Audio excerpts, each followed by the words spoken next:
Goddag og velkommen til Teknikken gennem tiden i landbruget. Her står vi som det er 3030, som der blev lanceret i 1978 til 1979. Den yder 78 heste, og den har 6 cylinder og en 5,4 liter motor. Nå, ja, kørekomforten var jo ikke så god der i 1977. Men det var rigtig meget fint, og det var meget sjovt at stadig køre i. For eksempel så er der pænt meget slænger i rattet stadigvæk. Men ellers er det en yderst fin maskine. Og panelet er dejligt stort, så du kan se lidt af hver. Og pedalerne ligger lige til. Så det har rigtig været meget sjovt og meget hyggeligt at køre med 3 maskiner på 20 hektar.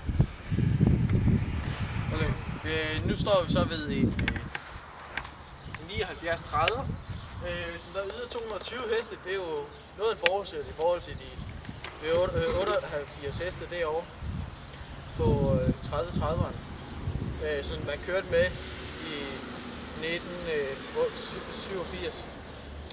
Og så over til den her store pragteksemplar, den der, som der blev lanceret fra 2009 til 2011. Og med 6 cylinder også, men til gengæld har den en 6,7 liter motor. Så sidder vi her i 7930'eren, og som I kan se, så er kørekomforten væsentligt forbedret over de få år, der er gået. For eksempel så har John Deere lanceret den her smarte komfort, som hvis du nu vil køre 10 km i timen, så kan du sætte den her ned. Og hvis du så vil have 540 omdrejninger, eller 540 P2-omdrejninger, så kan du lige give gas indtil du har 45 omdrejninger, men så kører du stadig kun 10 km i timen. Så kan du gå op og køre 20 km i timen, og stadig have 540 omdrejninger.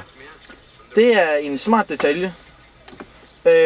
Så er der lanceret aircondition i den, og der er dejligt stor gaspedal, og pedalen sidder lige tilgængeligt til fødderne, og så er der sat pedal ned i bunden, som det er sgu bare en smart detalje.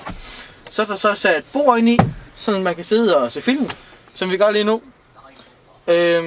Eller have sin computer stående og lave lidt regnskab med, så man kører med GPS-systemet, som der var kører for dig ude i marken, som der også er lanceret den dag i dag.